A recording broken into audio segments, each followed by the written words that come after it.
यस्तो fresh glowy खालको makeup look सिक्नु मन छ भने चाहिँ यो भिडियो हेर्दै गर्नु होला है त। स्टार्ट गरौँ बिना मेकअपको अनुहारबाट। यो अनुहार देखेर नतर्सिनु होला। आइब्रोजको लागि चाहिँ I really like this one. यो चाहिँ हो निक्सको ब्राउ ग्लू। मलाई यो एकदमै धेरै मन परिरहेछ। मैले पहिला एनास्टासियाको युज गर्थेँ, मैले एकचोटि यो ट्राई गरेँ अनि मलाई यो नै मन पर्यो। सो किन त्यति धेरै पैसा हाल्नु होइन। अनि मैले यो निक्सकै ब्राउ पेन्सिल युज गर्दैछु है। मैले जस्ट ग्यापमा मात्रै फिल गर्छु नि त। अब म चाहिँ यो मिगुहाराको गोल्ड ड्रप्स युज गर्दैछु। यो एउटा कोरियन ब्रान्ड हो। यो ग्लो ड्रप्स र ड्रङ्क एलिफेन्टको ग्लो ड्रप्स एकदमै सिमिलर छ, तर प्राइस चाहिँ आधाको आधै छ क्यारे लिटरली होइन। अनि मैले यो यसलाई र त्यो ड्रङ्क एलिफेन्टकोलाई कम्पेयर गरेर पनि भिडियो बनाएको छु। हेर्नु मन लाग्यो भने हेर्नु होला। कस्तो मजाले ग्लो दिन्छ क्या यसले, टिलिक्क टल्काइदिन्छ क्या छाला त पुरै। अब बेसको लागि चाहिँ मैले यो इट कस्मेटिक्सको सीसी क्रिम युज गर्दैछु। यस्तो देखिन्छ यो चाहिँ।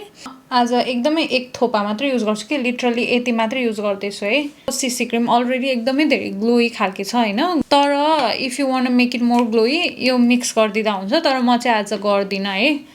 अनि अलिकति यो फाउन्डेसन मैले यहाँ बिचको एरियामा लगाइदिएँ। बिचबाट हामी बाहिरतिर पुस गर्छौँ होइन, हामी फोकस चाहिँ बिचमा पार्नुपर्छ। एउटा फाउन्डेसन ब्रस, मलाई चाहिँ फाउन्डेसन ब्रसहरू युज गर्नु मनपर्छ होइन। अब हजुरहरूलाई ब्युटी ब्लेन्डर युज गर्नु मन लाग्यो भने त्यो युज गर्नुभयो भने पनि हुन्छ। फुल कभरेज हुने गरी अलि धेरै क्वान्टिटीमा लगाएर फुल कभरेज बनाउनु भयो भने पनि यो त्यस्तो केकी देख्दैन, एकदमै हाइड्रेटिङ छ होइन। कन्टोर अर ब्रोन्जर गर्नको लागि चाहिँ यो एलए गर्लको प्रो कन्सिलको डार्कर सेड्सहरू एकदमै मनपर्छ। यु सुड अलवेज टेक एउटा मेकअप प्यालेटमा कि त यसरी आफ्नो हातको पछाडि यसरी थोरै लगाउने होइन, ब्रस लिएर यु जस्ट डिप इट, त्यो ब्रसलाई यहाँ गरेर बफ गर्ने यस्तो गरेर अनि बल्ल लगाउने क्या। त्यो हुँदाखेरि चाहिँ हजुरलाई चाहिँ धेरै कन्ट्रोल हुन्छ। ब्लसको लागि पनि मैले सेम मिगुहाराको युज गर्दैछु। अलिकति ड्रप लिने, सी एकदमै धेरै लिक्विडी छ होइन। यसलाई चाहिँ म फिङ्गरले यसरी लगाइदिन्छु है। अब चाहिँ ब्रस लिएर ट्याप ट्याप ट्याप ट्याप गर्दै ब्लेन्ड गरिदिने। अब हामी रातभरि सुत्दैनौँ, मोबाइल रेटेर बस्छौँ स्क्रल गर्दै टिकटकमा, त्यही भएर हाम्रो डार्क सर्कल पनि बस्छ होइन। यो डार्क सर्कललाई कभर गर्नको लागि पनि एउटा म्याजिकल प्रडक्ट छ। त्यो म्याजिकल प्रडक्टलाई भन्छ कन्सिलर। म चाहिँ यो टु फेस्टको बर्न दिस वे भन्ने कन्सिलर युज गर्दैछु होइन। हात नै पुरिसक्यो होइन, अब यतातिर लिनु पर्यो अलिकति। अनि एउटा कन्सिलर ब्रसले यस्तो गरेर स्वाइप गर्ने होइन है, ट्याप ट्याप गर्दै ब्लेन्ड गर्ने। ब्लेन्ड गर्दाखेरि कहिले पनि यस्तो यस्तो यस्तो यस्तो गरेर घोट्ने होइन कि, ब्रस पनि बिग्रिन्छ मेकअप पनि बिग्रिन्छ। कन्सिलर ब्लेन्ड भइसकेपछि यस्तो देख्छ। अब यो फेस भरि दलेको कुराहरू चाहिँ टक्क ठाउँमा बसोस् भनेर हामी एउटा सेटिङ स्प्रे युज गर्छौँ। यो सेटिङ स्प्रे होइन, सेटिङ पाउडर युज गर्छौँ।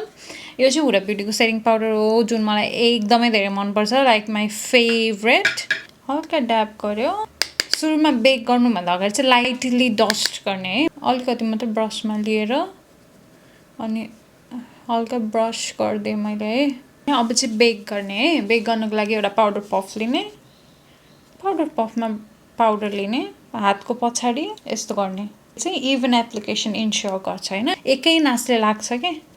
यस्तो गर्यो सी, एकै नासले गएको छ नि होइन। अब let's go back to our eyes. म धेरै के युज गर्दिनँ, यो ब्राउन आई स्याडो मात्रै युज गर्छु। हल्का डिप गर्छु, आउटर कर्नरमा हल्का प्लेस गरिदिँदै क्रिजतिर, अनि just blend blend blend blend blend blend. अब चाहिँ गाजल लगाइदिउँ न त भन्ने भएको छ भने गाजल लगाइदिने, नभए चाहिँ यतिमै आँखाको भ्याएर ल्यासलाई कर्ल गर्ने। अब मस्काराको लागि चाहिँ मैले यो एसेन्सको ल्यास प्रिन्सेस भन्ने मस्कारा युज गर्दैछु। यो मस्कारा चाहिँ यस्तो देख्छ है। सानो खालको पेन्सिल ब्रसमा अघि नैको ब्राउन आई स्याडो लिएर हल्का तल ब्लेन्ड गरिदिन्छु। ब्लसको माथिपट्टि हल्का पाउडर ब्लस पनि लगाउनु मन लाग्यो होइन। पाउडर लगाएको वाला ब्रसले तलको एक्स्ट्रा पाउडरहरू सबै झारिदिने। अब हल्का हाइलाइटर लगाइदिउँ। हाइलाइटरको लागि चाहिँ मैले यो रेयर ब्युटीको हाइलाइटर सेड चाहिँ मेस्मराइज भन्ने सेड लिँदैछु। यस्तो मजाले टल्काउँछ यसले मान्छेलाई। मलाई चाहिँ एउटा सानो ब्रसमा यो लिएर हल्का इनर कर्नर्स के त्यसमा पनि टल्काइदिएको मनपर्छ एकदमै। मलाई इनर कर्नर हाइलाइट मनपर्छ होइन। अब पालो लिप्सको लागि चाहिँ म यो लिप लाइनर पहिला युज गर्छु। लिप लाइनर चाहिँ हो यो एलए कलर्सको जेल लिप लाइनर, एकदमै सस्तो छ अनि यस्तो मजाले मेल्ट हुन्छ, यति राम्रो देख्छ हेर्नु है त। हल्का ओभरलाइन गरेछु होइन। अब लिप लाइनर लगाउँदा चाहिँ मैले कसरी लगाएको छु भन्छु है, मैले हल्का ओभरलाइन गरेको छु मेरो क्युपिड्स बोलाई। अनि यो जब हामी यता आउँछौँ नि त्यतिखेर चाहिँ मैले नेचुरल लिप लाइनलाई फलो गर्दै आएको छु होइन। अनि तल यो बिचको भागमा पनि हल्का ओभरलाइन अनि natural lip line follow corners जाँदाखेरि, त्यसले गर्दाखेरि चाहिँ लिप्स अलिकति पाउटी देख्छ होइन। मैले यो एजेसलाई चाहिँ ब्लेन्ड गरिदिएको छु हल्का टेडी टिन्ट बाई मेबेलिन। लिप्समा एकदमै हेभी खालको फिल हुँदैन अनि यो एकदमै धेरै लङ लास्टिङ छ, त्यही भएर एभ्रिडे युजको लागि चाहिँ इट इज सो गुड। यो प्लम्पिङ लिप ग्लस यो पनि मेबेलिनकै हो, यो लगाइदिन्छु है। यो हल्का पोल्न चाहिँ पोल्छ तर यो एकदमै मलाई मन पर्यो, मलाई युज गरेर मन पर्यो। यसले चाहिँ हल्का लिप्स ठुलो जस्तो देखाइदिन्छ किनभने मेरो लिप्स लिटरली नन एक्जिस्टेन्ट छ नि त, त्यही भएर यस्तो खालको लिप्सलाई चाहिँ this is a good product. यो सबै गरेकोलाई अझै धेरै ग्लो थप्नको लागि चाहिँ मैले यो युज गर्दैछु। यो चाहिँ हो vital sign mist serum from मेगुहारा। यो प्रडक्ट चाहिँ मेकअप गर्नुभन्दा अगाडि लाइक प्राइमर स्प्रे जसरी अनि मेकअप गरिसकेपछि पनि युज गर्नु मिल्छ। यसले चाहिँ एकदमै एक्स्ट्रा ग्लो दिन्छ है स्किनमा। So let's try it. मैले पनि यो ट्राई गरेको छैन तर अरूहरूले ट्राई गरेको देखेको छु। So I am trying this for the first time. Let's see यसले कस्तो खालको इफेक्ट दिन्छ यो मेकअपमा। Let's give my face a nice spray. Actually smells good, बास्ना चाहिँ मिठो रहेछ। यसलाई एकैछिन ड्राई हुन दिउँ है त।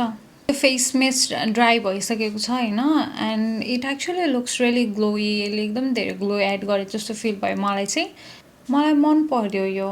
अनि स्पेसली कसैको एकदमै धेरै ड्राई स्किन छ अनि दिनभरि चाहिँ मेकअप ड्राई हुँदै जान्छ भने यो पर्समा हालेर ड्राई जस्तो फिल भएको बेलामा स्प्रे गरिदियो भने त मेकअप नै रिभाइभ गरिदिँदो रहेछ जस्तो फिल भयो मलाई यसले।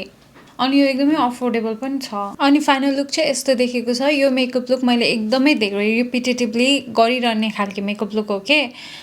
Look at that. यो मेकअप गर्न एकदमै इजी अनि क्विक पनि छ नि त। एकदमै थोरै दुःख गरेर पनि एकदमै ब्राइट एन्ड अप ग्लोई अनि फ्रेस खालको लुक आउँछ नि त। त्यही भएर पनि मलाई एकदमै मनपर्छ कि होपफुल्ली हजुरलाई पनि यो भिडियो एकदमै हेल्पफुल लाग्यो होला। अनि